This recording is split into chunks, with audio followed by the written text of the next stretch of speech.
Mr. Speaker, I rise to make my presentation on Budget 2019 in this Honorable House.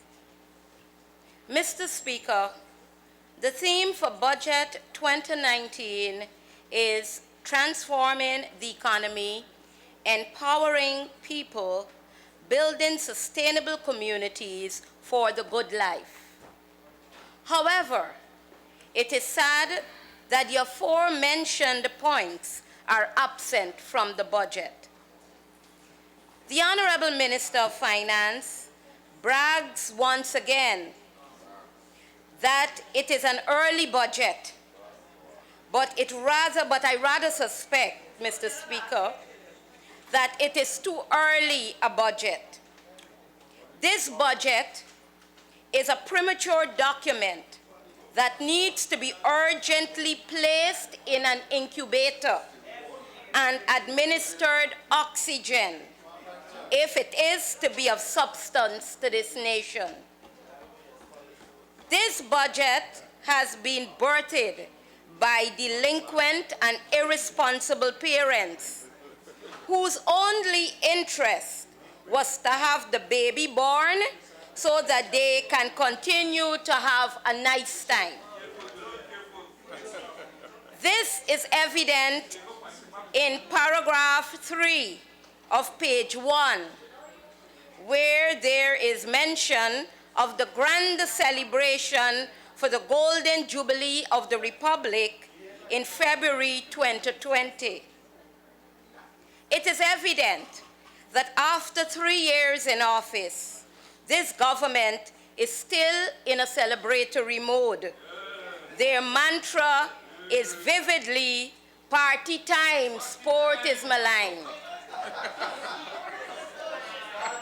Mr. Speaker, it is disgusting to note that at a time when all sectors in Guyana are doing badly, this government will see it fit to allocate $350 million in a budget to wine and dine.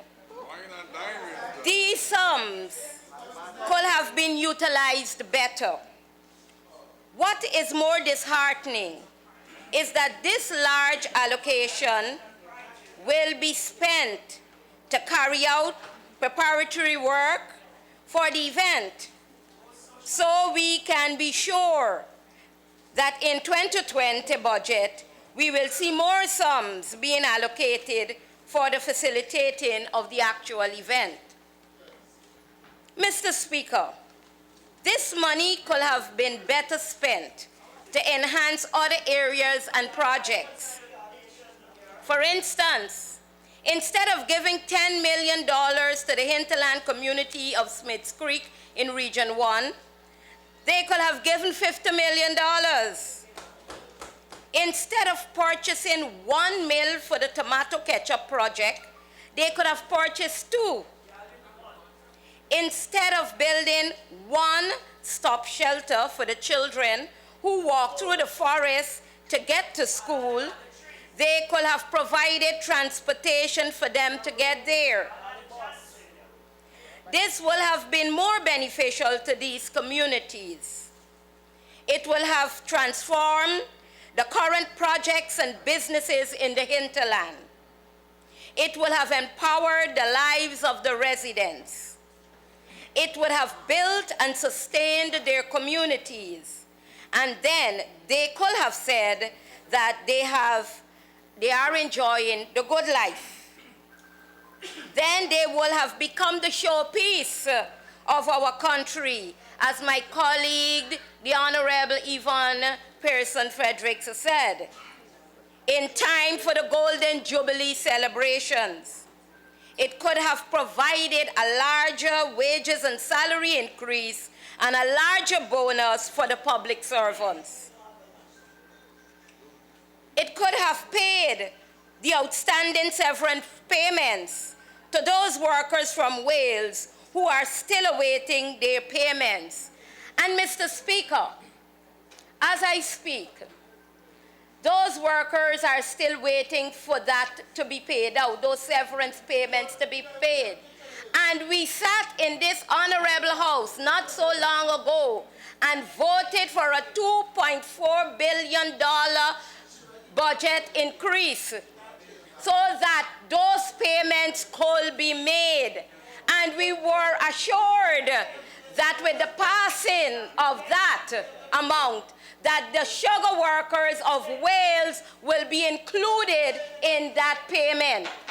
To date, it is yet to happen. And once again, Mr. Speaker, I want to remind the honorable members on that side of the House that it is a criminal offense not to pay 1 month after giving the letter of severances, the severance payments to severed workers. And there is a jail term of 3 months and a fine of $20,000. So I want to remind those members, the honorable members on those sides of the House, including the Honorable Keith Scott, who carries the responsibility, I hope, for labor, and the Honorable Minister of Finance, who has responsibilities to those sums, that there is a jail term hanging over their heads. Mr. Speaker, across the world, a national budget is that time of the year when a sitting government outlines its plans, policies, and projects that will take the nation to another level. It is that time when persons plan their future, their daily existence, based on what is outlined in the budget. And the nation waits with much anticipation and expectation. And here in Guyana, it is no different. However, sad to say that this is not the mindset of this government. For after crafting and presenting 4 previous budgets to this nation, the government has missed the mark once again in guiding our nation on a visionary and prosperous path. Mr. Speaker, in light of the vacuous presentation made by the Honorable Keith Scott, who heads the Department of Labor, it will seem that that department solely concentrates on cooperatives and not on labor issues.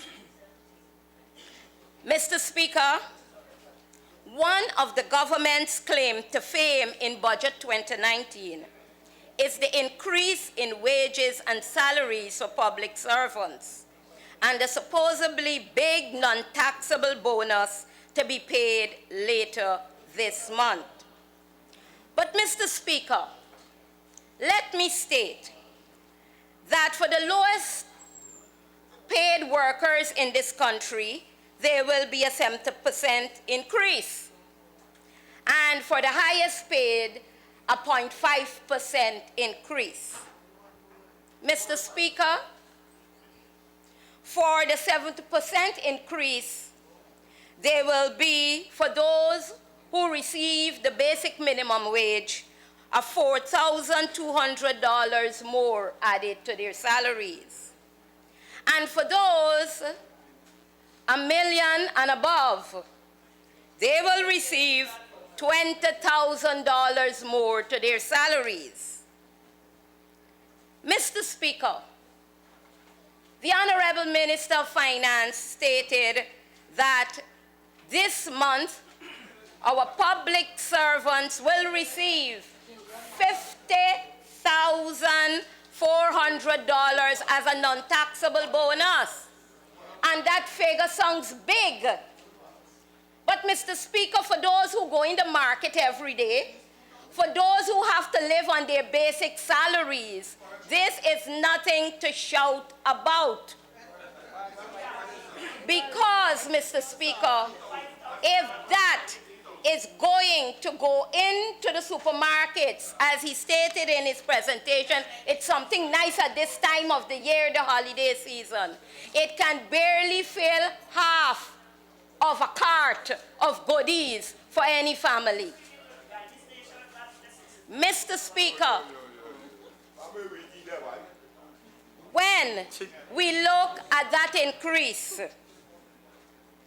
when we look come January, when the reality will take home, the Honorable Minister of Finance stated that there will be an increase in salary. The minimum wage will go to $64,200 per month.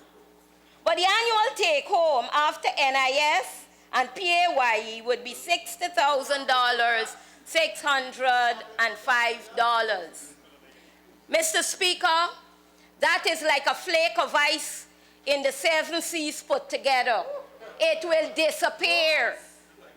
And it will disappear because, Mr. Speaker, items will go up traditionally. We can see increases in transportation costs. And so when you look at all those little things that will have a sudden add-on, if it is even at $10, that sum, that increase will disappear.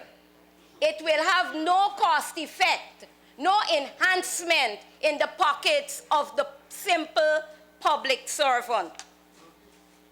Mr. Speaker, what is also missing is that these increases are for 2018. What will happen in 2019? Are we now embarking on a tradition that we are giving increases in salaries at the end of the given year?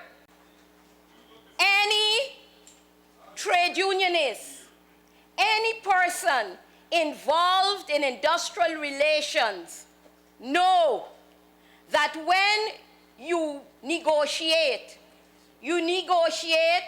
for the present year and the next year. That is the only way, Mr. Speaker, that those increases can have any value. Mr. Speaker, apart from these increases, we have not heard in the budget of the benefits and allowances that will be given to our public servants. These are some of the things that come to enhance their salaries. But we're not hearing about it. It is silent. It is missing in the budget. The Honorable Minister Keith Scott spoke of occupational health and safety. I need to ask, what will be done to eliminate the reoccurrence of the fiasco that we had at the Guyana Guyana Geology and Mines Commission? What has happened? What will we be doing to eliminate that factor where many persons got ill, seriously ill, because of a lack in the industrial relations as it relates to occupational health and safety? Mr. Speaker, I also wish to remind the Honorable Minister that child labor is a direct spin-off of a declining economy. Because when the household is struggling to survive, there are many times that children go out there knowingly and unknowingly and get involved in labor. And they do that as what sometimes we say, you know, they want a spare change. They want their own pocket money, not knowing that they're getting involved in labor. A business person might want to extend sympathy in the situation, but in doing so, that businessman is breaking the law. So we need to understand. We need to listen, Honorable Minister Brooms. You need to listen that child labor has various spin-offs from it, and we need to ensure that our economy is vibrant, it is workable, that the adults who work are earning sufficient so that we will not have the cases of having to address child labor in our country.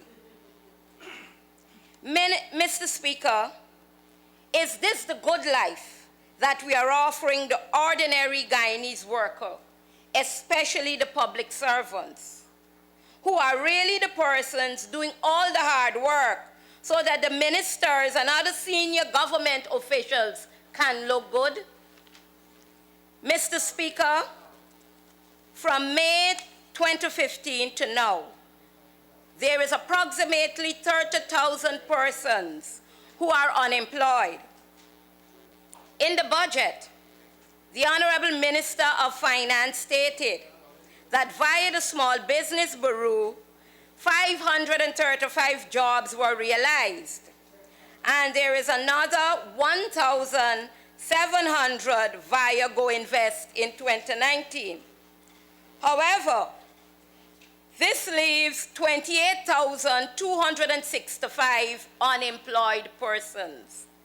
So we are yet so far away from lowering this margin, and for a country with a small population like Guyana, this is way off the radar.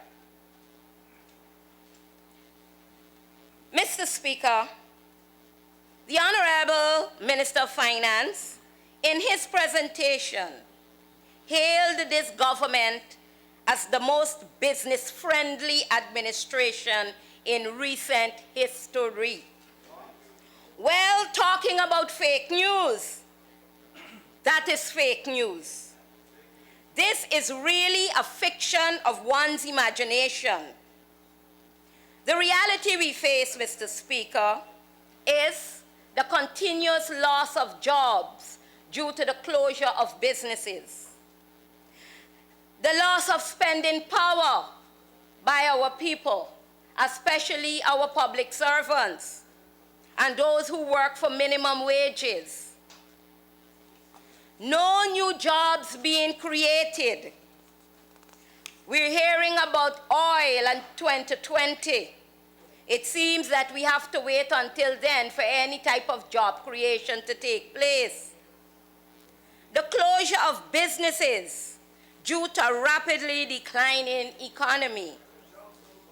We are seeing corporate businesses, large-scale businesses, medium-scale businesses, small businesses, and even individual businesses being closed. The increase in crime on businesses and business owners. And to that, there seems to be no solution to the increasing crime situation in our country. For the first time, businesses that operated for decades in Guyana were robbed. For decades, persons who operated their private businesses on an individual level were attacked and robbed and injured. There were also, Mr. Speaker, numerous unresolved labor issues at the Department of Labor, both by individuals, companies, and trade unions. All of the aforementioned have helped to create the unstable and hostile industrial relations climate that exists in our country today.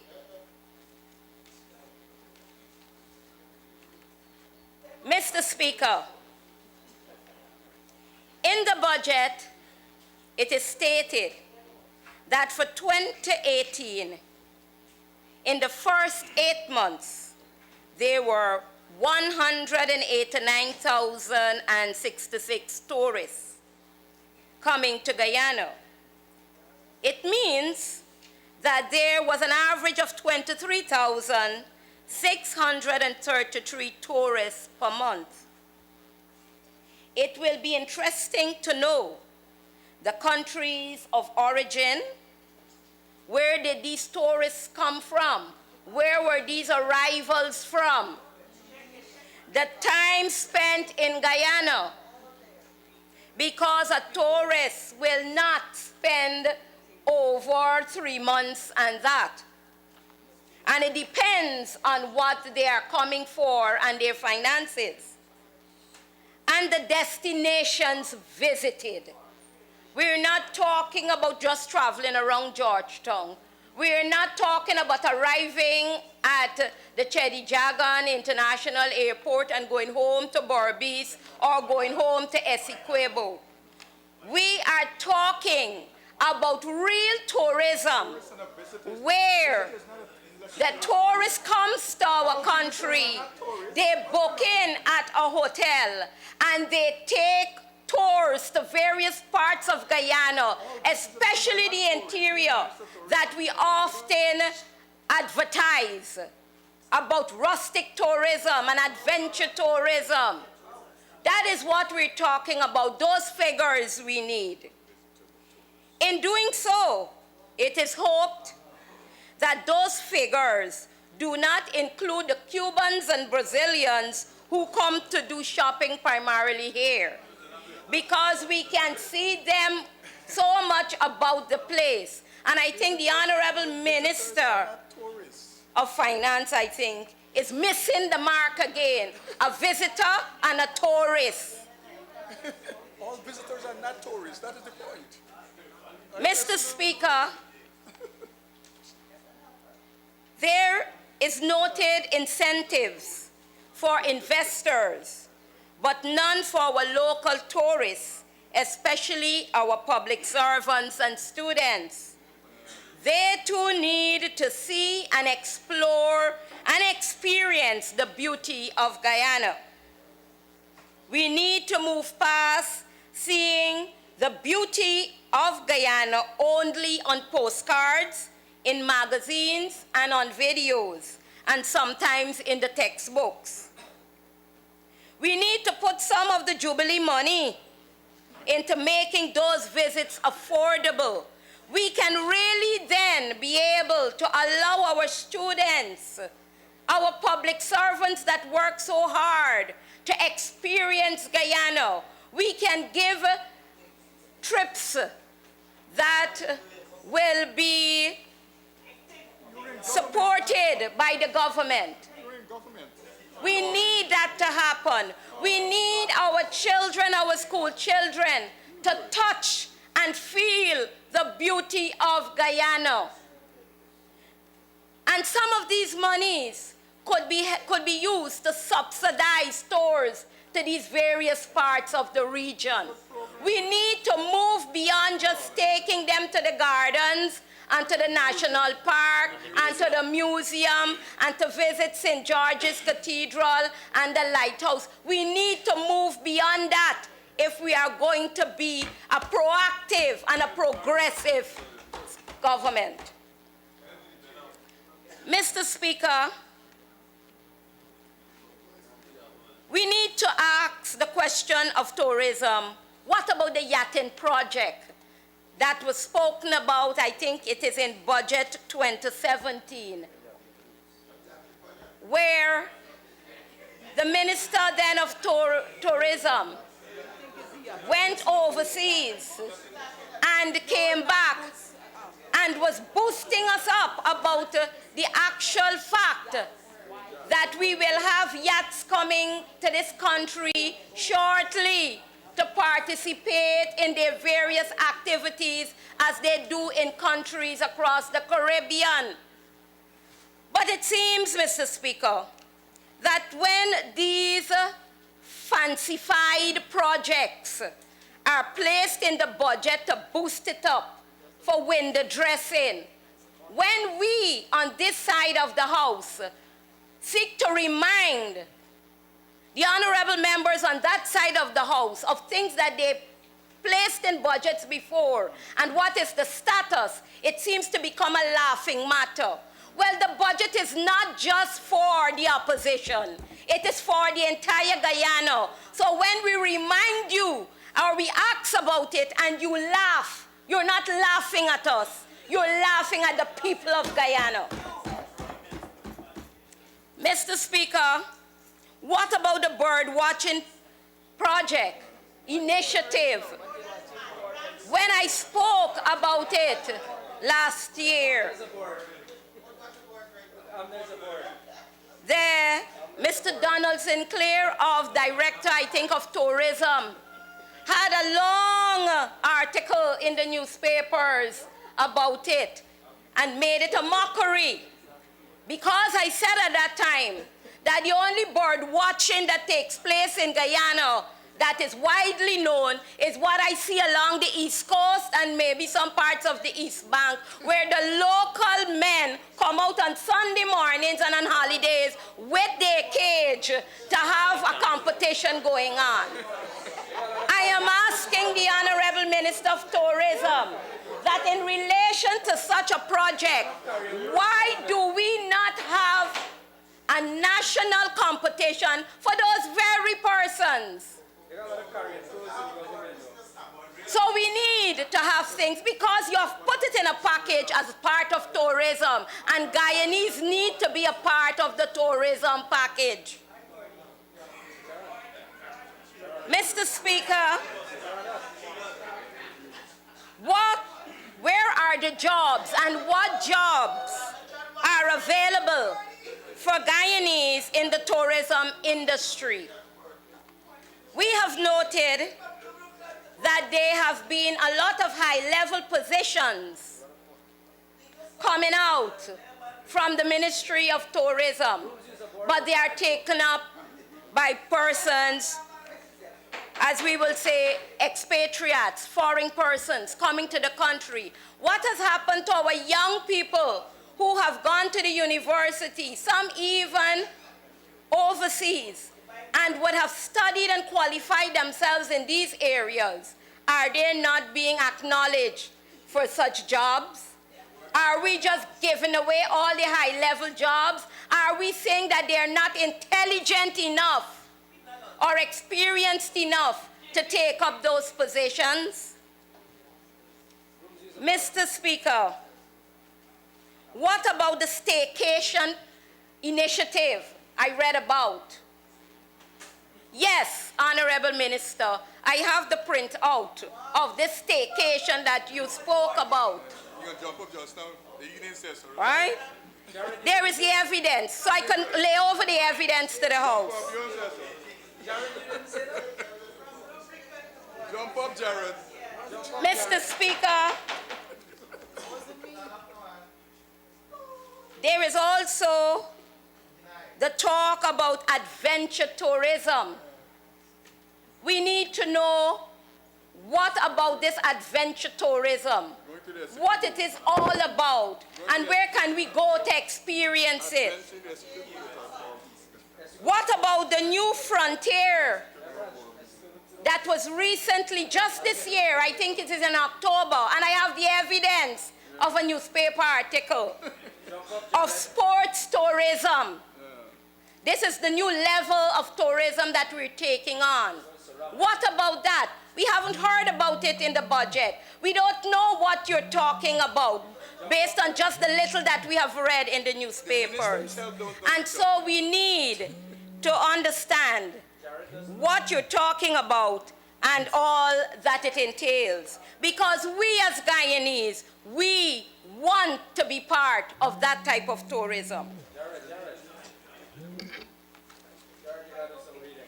Mr. Speaker, what about the more local events that will not only encourage tourism, but that will allow Guyanese to showcase their skills? Mr. Speaker, we have recently learned of the discontinuation of Guy-Expo. But, Mr. Speaker, it is very sad because that type of exhibition commenced in the days in the 1970s under the PNC, under the Honorable Forbes Burnham. And at that time, it was held at the National Park, where all our producers and craft makers went to the park, placed their produce in booths. We had the Guyana Marketing Corporation, who put on stream all their various lines of products that they had. We had farmers bringing out their largest bunches of plantain and cassava and edo. We had the largest pigs. We had sheep and goats and cows. And, Mr. Speaker, you could have gone there and witnessed and understand what agricultural development was all about, what craft development was all about. Mr. Speaker, later it became known as Expo, and we still had products being showcased. We had services being showcased. And so our Guyanese... You have 5 minutes remaining. Thank you, Mr. Speaker. And we still had time where we could have gone and witnessed our products and services. Mr. Speaker, today that is no more. The question I'm asking the honorable members on that side of the House, where is the avenue or the event where our Guyanese businessmen and women could go and showcase their products and services? Mr. Speaker, I will turn my attention to ICT, and I will continue to say that there is need for more to be done in the area of ICT in Guyana. In our last budget, the Honorable Minister Cathy Hughes, when I mentioned that same area not being workable enough, jumped up and said about all the fake news that I was giving. 1 month later, there was an international report in our media who said the very thing, that our ICT was underutilized. It did not reach the mark. We talk about girls in ICT, but I'm asking, Honorable Mr. Speaker, we need to move away from girls only in ICT. We have to have a wider spectrum, a wider vision. We're talking about gender equality and gender parity. We're talking about 50-50 by 2030. We need to have an ICT program that is gender inclusive. And I will ask the Honorable Minister responsible for us to now have a program that is about youth in ICT.